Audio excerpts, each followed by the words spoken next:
Dia iny ihany koa no mitondrantsika ho any amin'ny taranja baolina lavalava tanterahana tamin'ity androany ity ny lalao manasa-dalana teo amin'ny ady boaty sy ny ady quartier ka tafita amin'ny lalao famaranana eo amin'ny ady quartier ny tanora milalao Ananosibe sy ny FDM Manjakaray.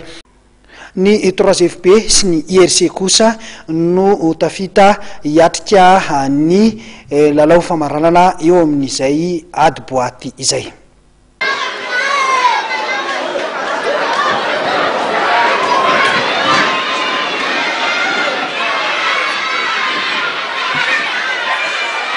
FDM Manjakaray sy ny Tamanosibe no hiatrika ny lalao famaranana eo amin'ny adiny samy quartier amin'ny lalao izay nikarakaray ny Jamana Kitelsa izay entina anampiana ny FDM Manjakaray tamin'ny diany tatsy amin'ny nosy La Réunion. 3FB sy IRC kosa ny eo amin'ny ady boaty no tafita amin'ny lalao famaranana mbola tafiditra ao anatin'ity lalao ity. Teo amin'ny manasa-dalana voalohany ara izay arahantsika amin'ny sary ny fihaonana teo amin'ny 3FB sy STM. Ny 3FB eto manao akanjo mena amin'ny sary ary ny Savoniry Tropicale manao akanjo mavo. Resiny ny 3FB tamin'ny isa 5-12 teto ny Savoniry Tropicale. Teo amin'ny fizara-potoana voalohany dia efa nitarika tamin'ny isa 15 iry zareo 3FB ka izao natafita azy ho any amin'ny famaranana izao.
Teo amin'ny lalao manasa-dalana farany kosa izay anisan'ny nandrasan'ny maro ihany koa ny adiny samy quartier dia ny fihaonana teo amin'ny Tamanosibe sy ny TFM Anakasina.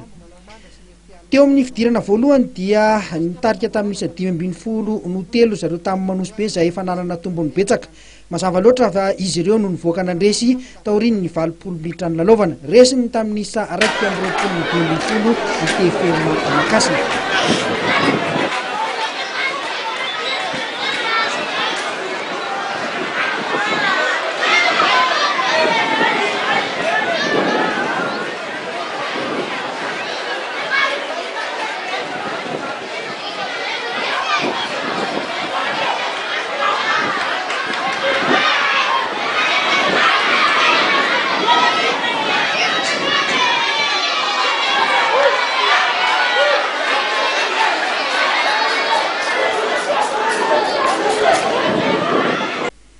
Tanterahana amin'ny faran'ny herinandro zao ny lalao famaranana eo amin'ity lalao goavana izay karakaray ny Japana Kitelsa ity. FDM Manjakaray hiatroka amin'ny Tamanosibe eo amin'ny ady quartier ary 3FB ifanandrina amin'ny IRC eo amin'ny ady boaty.